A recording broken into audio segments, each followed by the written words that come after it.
morning everyone. Hope you all are fit and fine. So today we are going to start the 5th chapter of our book, that is the 100 dresses. This chapter is divided into two parts, the 100 dresses 1 and 100 dresses 2. So today we will start the 100 dresses 1, written by Elsa Esther. So let us know something about the writer. She was an award-winning children's author, and she began to write when she was suffering with tuberculosis. And when she was bedridden, she wrote down her childhood memories, and that was like a series of stories. In 1931, she was awarded with Caroline M. Havens Scholarship for Children's Librarians, and after that, she attended the Pratt Institute before her death in 1988 at the age of 82. She also wrote 19 books for children as well as one novel for adults. So we'll move to the next. Let us know something about the chapter. Introduction of the chapter is the lesson 100 dresses is about a girl named Wanda who claims to have 100 dresses. Her classmate made fun of her because what she claims is in contradiction to the fact that she was always seen wearing the same dress. So this story is about a girl, Wanda, who says that she has 100 dresses, but everything was contrary. Everything, it was like in contradiction. It means contrary means opposite, like, because she used to say that she has 100 dresses, but every day she used to wear only one dress, and everybody used to make fun of her, even of her name also, because her name was Wanda Petronsky, little bit difficult to pronounce. And her name was like that because she was a Polish immigrant who had come to an American town with her family. She was poor and did not have any friends. She was quiet and was always seen sitting in the corner of the class. The truth about the 100 dresses unveiled when she submitted her 100 drawings in a drawing contest. So she used to say she had 100 dresses because she had made the drawing of 100 dresses in drawing contest. They were the same 100 dresses she used to talk about. All of them were immensely beautiful. So she used to talk about the 100 dresses which she has made in drawing. They were not of real dress, real stuff. They were drawings. So let us know more about the chapter. Before you read, how do we judge people around us by their money, wealth, and possession? Or is there something of more enduring value to look for in a person? Generally, what happens in our life, we judge everyone by their outer beauty. People, those who are good, beautiful, those who have good personality, we feel like they would be very good from inside also. But on the contrary, so many times it happens that those who are very good looking and handsome and beautiful, they are not good at their behavior. So that's why it is a very popular saying that don't judge the book with its outer cover. And same saying goes in this chapter also. Let us see. Before we start the chapter, let us know about the Polish American community who were there, because she was one of them. The first Polish immigrants arrived in America in 1608, but the largest wave of Polish immigrants occurred in the early 20th century when more than 1 million Poles migrated to the United States. The Polish state did not exist at the time, and the immigrants were identified according to their country of origin rather than their ethnicity. They were identified as Russian Poles, German Poles, and Australian Poles. And she was also a Polish girl who was there in America with her family. So, this you can see the map from which countries and which places the people came to America. Those were known as Polish American communities. Okay, so here we start. Today, Monday, Wanda Petronsky was not in her seat, but nobody, not even Peggy and Madeline, the girls who started all the fun, noticed her. Madeline and Peggy, they were two girls in the class, and even they also did not notice that on Monday, Wanda was not in seat, because they were the one who have started to make her fun, and nobody noticed her absence, that she is not in the class today. Usually, Wanda sat in the seat next to the last seat in the last row in room 13. So, their class was in room 13, and Wanda always used to sit at last. She sat in the corner of the room where the rough boys who did not make good marks sat. The corner of the room where there was most scuffing of feet, most roars of the laughter when anything funny was said, and most mud and dirt on the floor.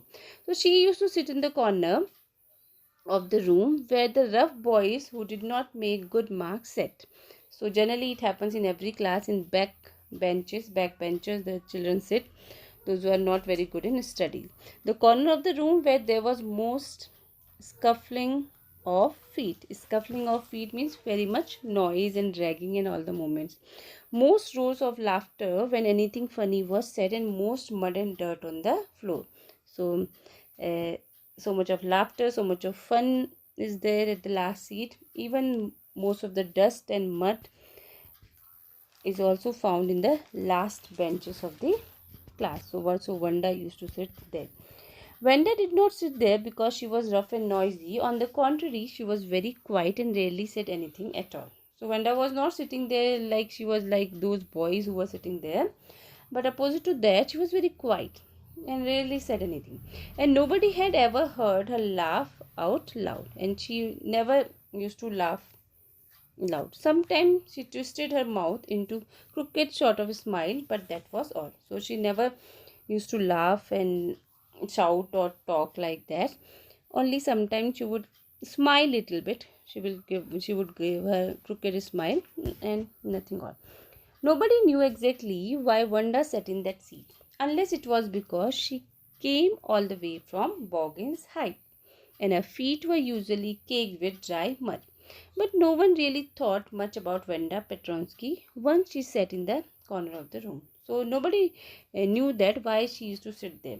The reason would be she's coming from Boggin's Height, and Boggin's Height, when she would come to the school, her feet would usually caked with dry mud. The maybe because of the way and the place would not be so good, there would be mud. So she also used to come to school with her muddy feet. But nobody paid so much of attention why, what, where she lives, nothing at all. The time when they thought about Vanda was outside of school hours, at noon time when they were coming back to school, or in the morning early before school begins. So only two times they used to think about Vanda. One is coming to school, another one is going back to school, because these both the time they could gather together and make her fun. When groups of two or three or even more would be talking and laughing on their way to the school yard. So only that time they would think of Vanda to make her fun. Then sometime they waited for Vanda to have fun with her. The next day, Tuesday, Vanda was not in school either, and nobody noticed her absence again. So Monday also she was absent, nobody noticed it. Next day, Tuesday also she was absent, and nobody gave any heed to that day also she was absent. But on Wednesday, Peggy and Maddie, who sat down front with other children who got good marks and who did not track in a whole lot of mud, did notice that Vanda wasn't there. So though these both the girls, Peggy and Maddie, they noticed that Vanda was not there. Peggy was the most popular girl in school. She was pretty. She had many pretty clothes and her hair was curly. So Peggy was beautiful one, most popular girl of the school, had beautiful dresses and she had curly hair.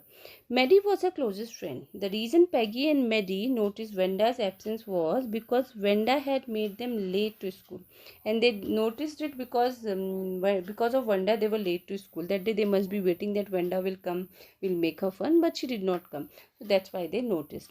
They had waited and waited for Vanda to have some fun with her, and she just hadn't come. They often waited for Vanda Petronsky to have fun with her. So that's why they noticed her absence. Otherwise, they did not care about this. Vanda Petronsky, most of the children in the room 13 did not have names like that. They had names easy to say, like Thomas, Smith or Alan. There was one boy named Bounce, Willie Bounce, and people thought that was funny, but not funny in the same way that Petronsky was. So Vanda Petronsky, these all the children, they found it is a very funny name, because other children, they had very simple name like Thomas, Smith and Alan. And one boy was there, his name was Bounce, Willie Bounce. That was also a little bit funny, but not like it was Vanda's name. Vanda did not have any friends. She came to school alone and went home alone. She always wore a faded blue dress that did not hang right. So Wanda did not have any friends also, and always came to school alone. She did not have so many dresses. She had only one blue dress, and that was also very faded one, and that did not hang right. Did not hang right was means not, it was not fit properly to her. Maybe somebody must have given her. It was clean, but it looked as though it had never been ironed properly. She did not have any friends, but a lot of girls talked to her. Sometimes they surrounded her in the schoolyard as she stood watching the little girl play hopscotch on the worn hard ground. And she did not have any friends, so nobody was sitting with her and enjoying in the school. But other girls, they talked to her, and the purpose of other girls talking would be just to make her fun. They surrounded her in the schoolyard whenever she would stand there to watch these little girls, those who play hopscotch. Hopscotch is the game. I think you must be also playing it. So these girls would surround her, and they will start making her fun. Wenda, Peggy would say in a most courteous manner, as though she were talking to Miss Mason. And very politely, with lot of courtesy, Peggy would say, Wenda, as she's talking to her teacher or somebody elderly. And we all know that this also she was doing because she wanted to make her fun. Wanda, she would say, giving one of her friends a nudge. Tell us, how many dresses did you say you had hanging up in your closet? So again, she would make the fun and give her friend a nudge. Nudge means when you gently push from your elbow. And she would again ask, how many dresses you have? And she would reply, 100. Wanda would say. 100! Exclaimed all the little girls incredulously. And the little ones would stop playing hopscotch and listen. Incredulously means showing unwillingness to believe. And everybody will say, oh my god, 100 dresses you have.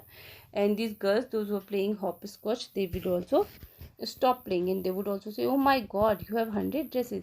Yea, 100, all lined up, said Wanda. Then her thin lips drew together in silence. What are they like? All silk, I bet, said Peggy. Yea, all silk, all colors. Then again they would make her fun. Would be all dresses would be of silk. She said, yes, all silk, and I have all colors.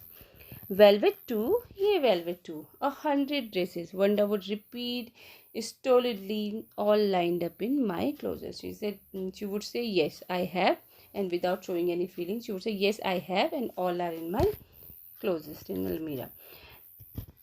Then they would let her go, and then before she would gone very far, they could not help bursting into shrieks and peals of laughter. So what they would do, they would make lot of fun of Wanda, and when she would go from there, they all would shout and start laughing and making fun of her. 100 dresses, obviously. The only dress Wanda had was the blue one she wore every day. So why did she say she had 100? What a story. How many shoes did you say you had? 60 pairs, all lined up in my closet. So she would say, I have 100 dresses. And even she would say, I have 60 pairs of shoes. All are there in my closet. Cries of exaggerate politeness greeted this. All alike. Oh no, every pair is different. All colors, all lined up. So cries of exaggerate politeness greeted this. So exaggerate means something we say more, okay, which is less, but we say it more. Exaggerate means overemphasis when we give in something. And but Wanda will say, oh no, they would say in very polite manner, all alike. Wanda would say, no, every pair is different. All colors, all lined up. Peggy, who had thought of this game, and Maddie, her inseparable friend, were always the last to leave. So these two, Peggy and Maggie, used to make her fun so much, and they would leave at last. Finally, Wanda would move up the street, her eyes dull and her mouth closed, hitching her left shoulder every now and then in the funny way she had, finishing the walk to school alone. So she would come alone, hitching her left shoulder every now and then, and she would come to school alone. Peggy was not really cruel. She protected small children from bullies, and she cried for hours if she saw animal mistreated. So Peggy, one of them, Mary and Peggy. So Peggy was not so cruel. She loved children. She used to save them from bully, and even she would feel very bad and cry when any animal is not treated well. If anybody had said to her, "Don't you think that is a cruel way to treat Wanda?" she would have been very surprised. Cruel? Why did the girl say she had 100 dresses? Anybody could tell that that was a lie. Why did she want to lie? And she wasn't just an ordinary person. Else, why did she have a name like that? Anyway, they never made her cry. So she was thinking about this all. People would say that why do you make fun of her? Is it cruel? She would say no, it's not that, because she's lying. She's saying that she has 100 dresses and she does not have it. So she used to think about this. As for Maddie, this business of asking Wanda every day how many dresses and how many hats and how many this and how many that she had was bothering her. Maddie was poor herself. She usually wore somebody's hand-me-down clothes. Thank goodness she did not live up on Boggin side or have a funny name.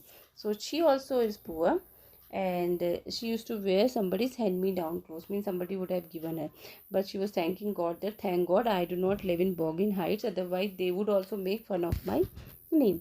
She usually wore somebody's hand-me-down clothes. Thank goodness she did not live up on Boggin's Heights or have a funny name. Sometime when Peggy was asking Wanda those questions in that mocking, polite voice, Maddie felt embarrassed and studied the marbles in the palm of her hand. And whenever Peggy would make fun of Wanda, she would be also embarrassed, and she would count the marble in her hand and she would not say anything, rolling them round and saying nothing herself. Not that she felt sorry for Wanda exactly. She would never have paid any attention to Wanda if Peggy hadn't invented the dresses game. She said that I would have never paid attention in Wanda till Peggy has started this game. But suppose Peggy and all the others started in on her next. She wasn't as poor as Wanda perhaps, but she was poor. She used to think that I am also poor, not like Wanda, but I am, and maybe next time they would start this game on me. Of course she would have more sense than to say she had 100 dresses. Still she would not like for them to begin on her. She wished Peggy would stop teasing Wanda Petronsky. So she was thinking about this all. I am also poor. Maybe next time they would start on me. And she always wished that Peggy should start this game of teasing Wanda.